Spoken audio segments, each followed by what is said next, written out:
Okay, good morning. We will discuss Mathematics 9 for quarter 1, module 1A, that is the illustrations of quadratic equations.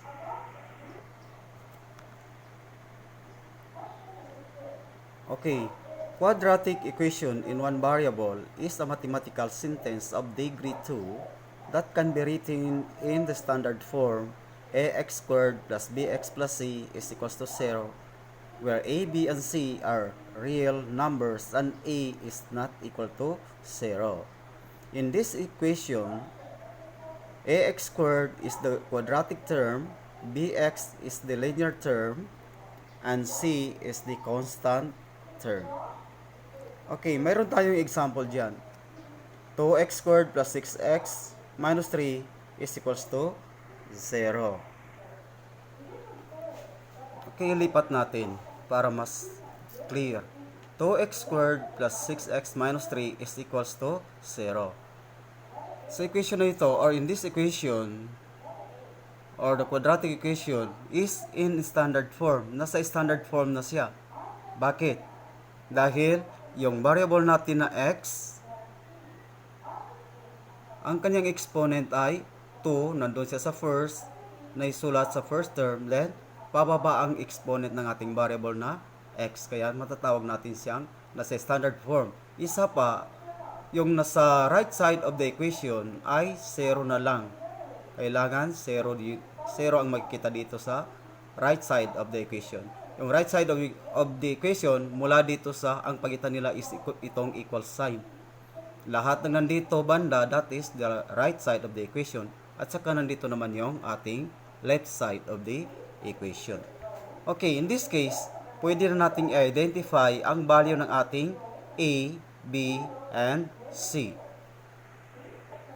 Okay, kung matatandaan ninyo, ang standard form of equation natin ay yung ax squared plus bx plus c is equals to 0. Okay, dito sa dito sa standard form of equation natin, anong number ang pumalit sa position ng ating a? Yung 2. Ibig sabihin, yung a natin, a is equals to 2. Then, yung b naman natin, yung pumalit sa posisyon ng b doon na makikita dito sa equation na ito is yung 6 or positive 6. Therefore, b is equals to 6. At saka yung c naman natin is equals to negative 3. Yung pumalit doon sa c na yon. Ang pumalit is yung negative 3. And this is now the answer. Ganyan. Simple lang, di ba? Okay, another one is 3x times the quantity of x minus 4 is equals to 10.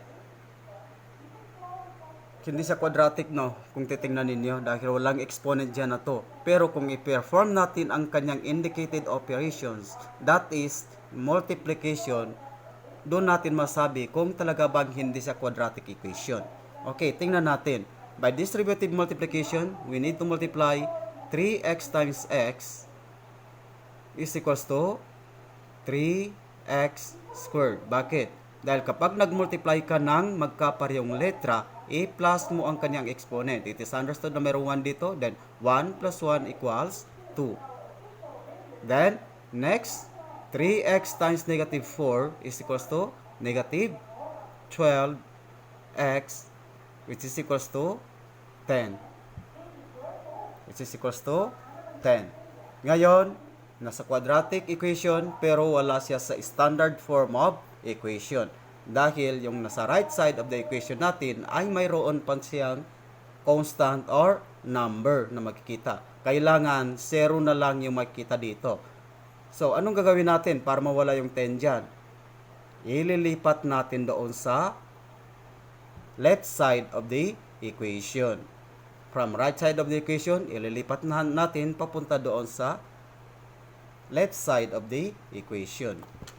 Kapag maglipat tayo ng number or variable mula dito sa right side papunta doon sa left side, mag-change ang kanyang sign. Ganon din, kapag dito ginalaw natin papunta doon sa kabila, mag-change din ang kanyang sign.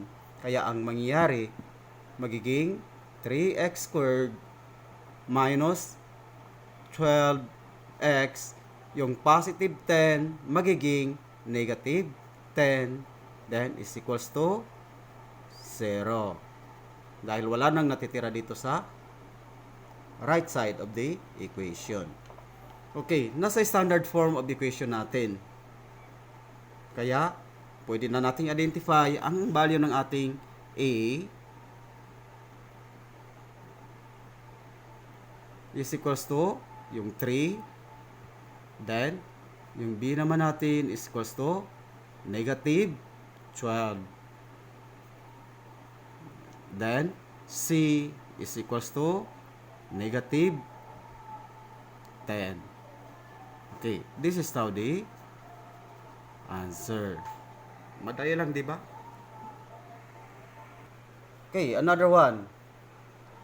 X plus 2 times x minus 4 is equals to 0, or the quantity of x plus 2 times the quantity of x minus 4 is equals to 0. So ngayon, kailangan nating uli i-perform ang kanyang indicated operation, that is the multiplication. Dahil yung open at close parenthesis is the sign of multiplication. Paano? I-apply natin yung FOIL method.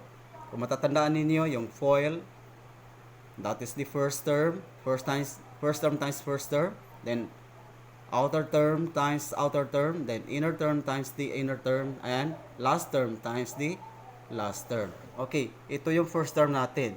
X times x is equals to x squared, then x times negative 4 is equals to negative 4x, then 2x, 2 times x is equals to positive 2x, then 2 times negative 4 is equals to negative 8. Multiplication of unlike sign is always negative, which is equals to 0. Okay, dito meron tayong makikita na like terms. Masasabi natin na like terms kapag magkapareho ang variable or yung letra at saka ang kanilang exponent ay magkapareho.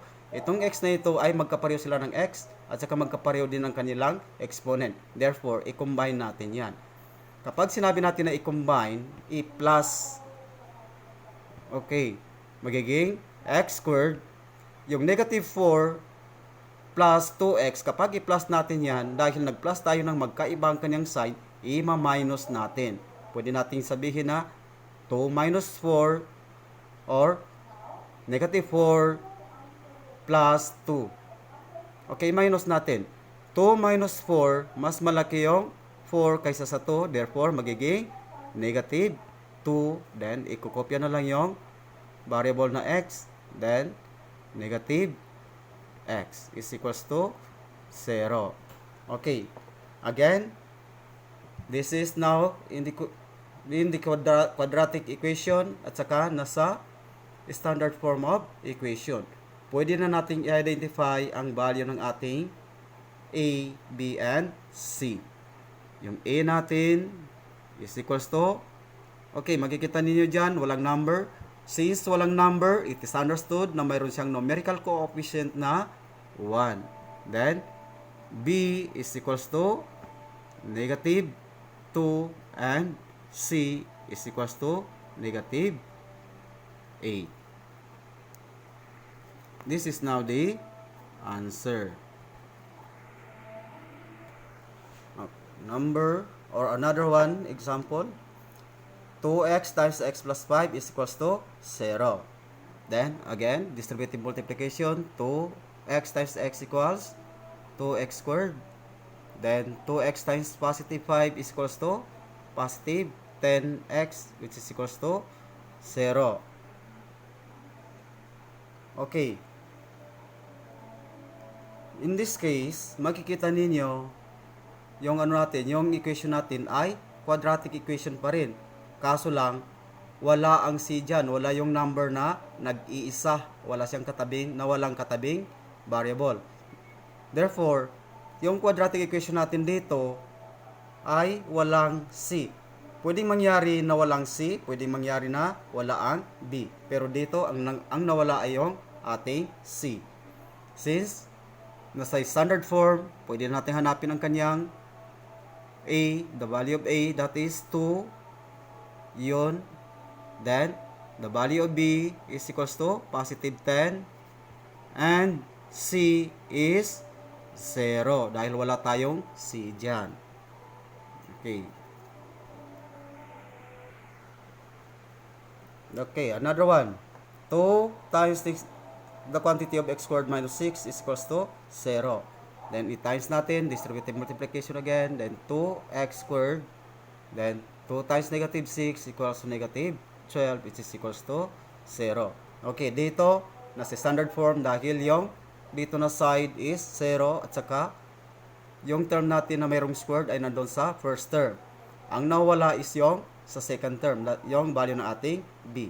Kapag hinanap na natin yung value ng a, b, c natin, a is equals to yung katabi ng x squared, tandaan, ang a natin ay yung variable na mayroong exponent na 2. And that is 2. Then, yung b natin, wala tayong makikitang x dyan. Therefore, 0. Then, yung c natin is equals to negative 12. This is now the answer. Then, another one. 4x minus 3x squared is equals to negative 8. Okay, wala siya sa standard form. Dahil mayroon pang number dito sa right side of the equation. Kaya ililipat natin yan doon sa left side of the equation. Magiging 4x minus 3x squared. Okay, kapag itong ilipat natin, tandaan, from left side of the equation, kapag ilipat natin dito, mag-change sa kanyang sign, from negative, magiging positive, then 8, which is equals to 0. Okay, nasa standard form of equation na ba? Okay, wala pa. Dahil nasa gitna ang ating variable na mayroong exponent na 2. Kailangan isusulat natin yan siya sa unahan. Pero kapag isulat mo yan, nilipat mo doon, hindi naman siya tumalon dito sa equal sign, hindi mag-change ang kanyang sign. Baka isipin ninyo, dahil ginalaw ninyo at saka nilipat niyo doon, mag-change din ang kanyang sign. Hindi, mananatili ang kanyang sign dahil nasa left side silang lahat. Hindi mo naman siya pinatalon papunta doon sa right side of the equation.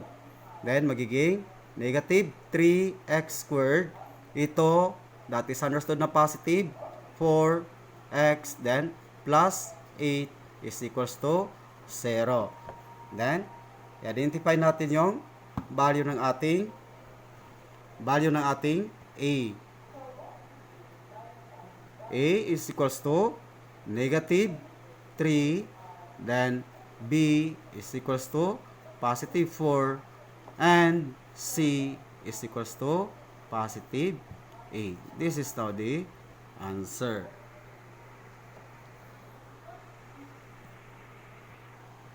Okay, dyan sa module ninyo, meron kayong mga practice dyan. Let's recall. Kailangan i-times niyo yan dahil sign of multiplication, that is open at saka close parenthesis. Dapat makikita yan sa inyong activity notebook. Pati rin yan. Kailangan ninyong identify kung saan dyan ang linear equation at kung saan dyan ang hindi linear equation. Tandaan, linear equation kapag ang exponent ay 1 lang. Kapag ang 2 ang kanyang exponent, quadratic na ang tawag dyan. Okay, sagutin lahat yan. Yung ating mga exercise, mga activity. O, lahat sasagutin. Yan yung mga example na makikita dyan sa inyong module. Okay, pati na rin yan. Sagutin niyo yan. Am I quadratic or not? So, simple lang. Write Q on the blank provided before its number if the given equation is a quadratic, and NQ if it is not a quadratic. NQ ang isusulat ninyo kapag hindi siya quadratic, at saka kapag quadratic equation naman, ang ilalagay ninyo ay Q.